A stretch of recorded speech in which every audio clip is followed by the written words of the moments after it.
Let's get ready to rumble!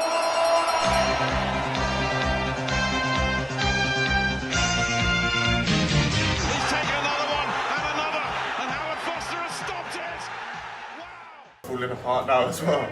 This is Thomas Lyons of Raps on TV. I'm down here at York Hall for the Steve Goodwin Fight City show. Here with Ricky Evans after his performance tonight.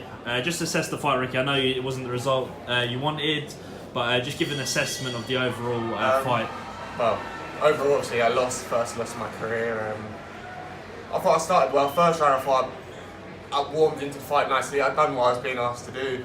Landed, I think I was winning. I think I hurt him at one point, and he went, and I picked it up, and I thought, I'm going to have him out of here. Yeah. Don't know what happened. Even going into the sixth round, I felt fit, but I lost my momentum a little bit.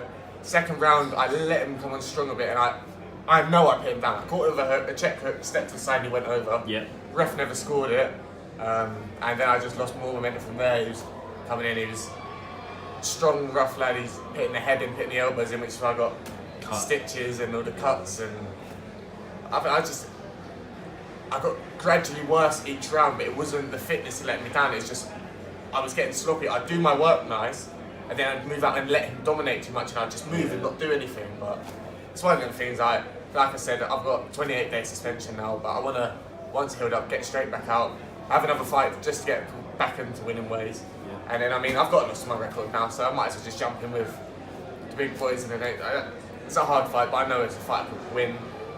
I thought it was closer than they had it. If not, I nicked it. One of the things Is what it is, and you're a fit young man like Jameen. So this phase of your career, obviously, it's nice to continue that unbeaten record. Progress through the levels, but sometimes maybe a defeat it's not necessarily going to define your career, but it's in a way a wake up. It's a learning experience in a way. So is that how you sort of feel that it is? That's what I was saying straight away to everyone when I jumped out. Obviously I was upset I've lost. I was undefeated before, I'm not now, but the way I look at it now is I've never got the pressure of not going into a fight, because I feel like I do normally perform well under pressure, maybe not tonight, but when I take the fights now, when I have a call out for a 50-50, one they see I've lost to who realistically they're journeyman on my record, and I've drew with a journeyman, so they think, oh, maybe he's not that good. I've never knocked anyone out, so I'm going to get the bigger fights now. People are going to offer me the fights, and now I've got a loss on the record, I've got nothing to lose. It's not like I'm going to lose my undefeated record.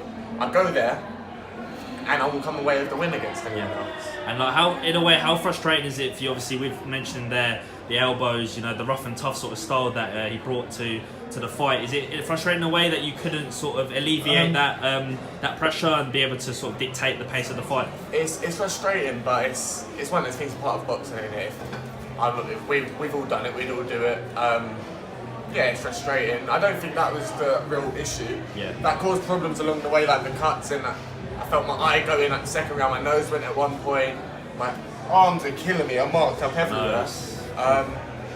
I think it was just more I lost momentum through the fight, I switched off a little bit. It worked my night.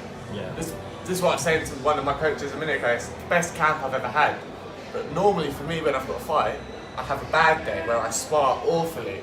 And it's normally in the gym, just before a fight. Then on fight night, I box well.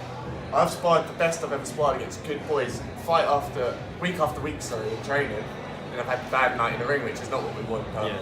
I'm only 20 years old, I still have another fight before I'm 21. It'll take me up to 8 fights. At 21 years old, I can't complain.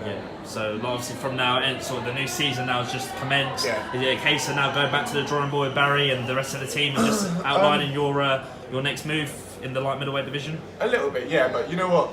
I think it's more so. I don't think we need to go back a step or anything like that. It's just that I had a bad performance tonight.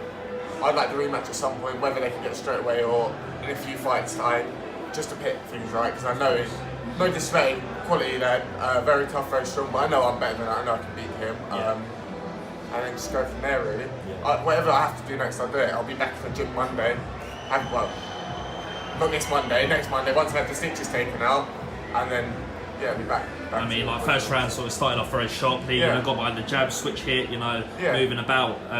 obviously with that momentum going into the second, third round, not necessarily feeling the pace of the fight, but obviously with the, you know, the tying up on the inside, the rough putting you on the back foot, did that sort of take its toll later on in the fight? You know what I felt? I never felt at any point like I was too tired or anything, but what the issue was is where he was trying to rough me up on the inside and clash in the head, the only option I had was to either cover up, but then it was inviting him to unload and nothing that hurt, but he was outworking me. So the only other option was to hold. But while I was holding, I was sweating so much, it was sliding all over the place. I was constantly off balance, so I'd fall all over the place. He'd land 3 or 4 little pitter-patter shots. I'd throw my off-balance shots and miss. Yeah. So it just looked like he was outworking me all the time, but I thought I landed better shots throughout the fight constantly. He never hurt me at any point. Yeah. But it is what it is, he won on the night. So. And without being biased, I mean, a lot of onlookers ringside, particularly myself, was looking at the fight. I thought you were, you know, scored most of the rounds up until obviously the clash of heads. I thought the scoring was horrendous to have it 59-57, I think it was, or 59-56. Yeah. Which would have him winning pretty much all but 1 round. And excluding the knockdown, obviously. And excluding the knockdown. Yeah. The first, I think, was it first or second I knocked him down? I think it was the second round, yeah. I won the first round 100%. Yeah. Second round, I thought I won and I knocked him down.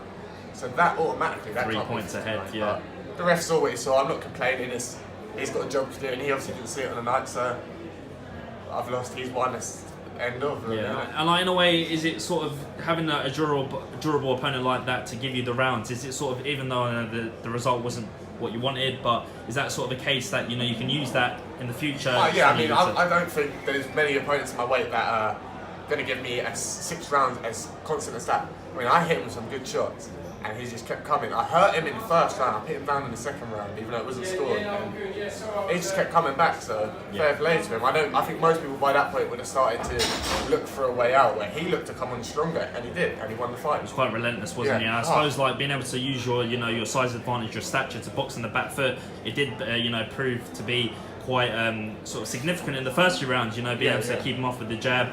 But like you said there, you know, just go back to the drawing board.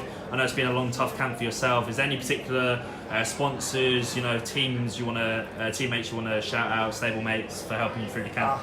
Stablemates, everyone at State of Mind Fitness, because all the boys are wicked. Even if they're too big or too small for sparring partners, they're all great help. Shout out to Dominic Felix, who's fighting in the Fight Cup tonight. I know he's a massive underdog, but I know he's going to pull out the bag and win. Barry O'Connell, Brian G, Sean Earls, my dad, Mark Morrison, Mark Connor. All my trainers since I was an amateur, they've all been part of the camps and all helped. Then my sponsors, the boxing promoter, which is iPhone game, which if you haven't already seen, you should check out. I'm sponsored about Q Sports Physio, who do all my physiotherapy, provide me with financial support, everything I need, and Southpaw Jab. And I reps on TV because you're the guys in there. I appreciate you giving us some time today. Ricky, I know it's not the result you wanted, but, you know, chin up and carry on for the new season. Pleasure getting you on the channel, champ, and wish you the best for the rest of the year, and hope you do bounce back with a win. Take care, top man. Thomas Lyons, Reps on TV, Ricky Evans, top man. Cheers.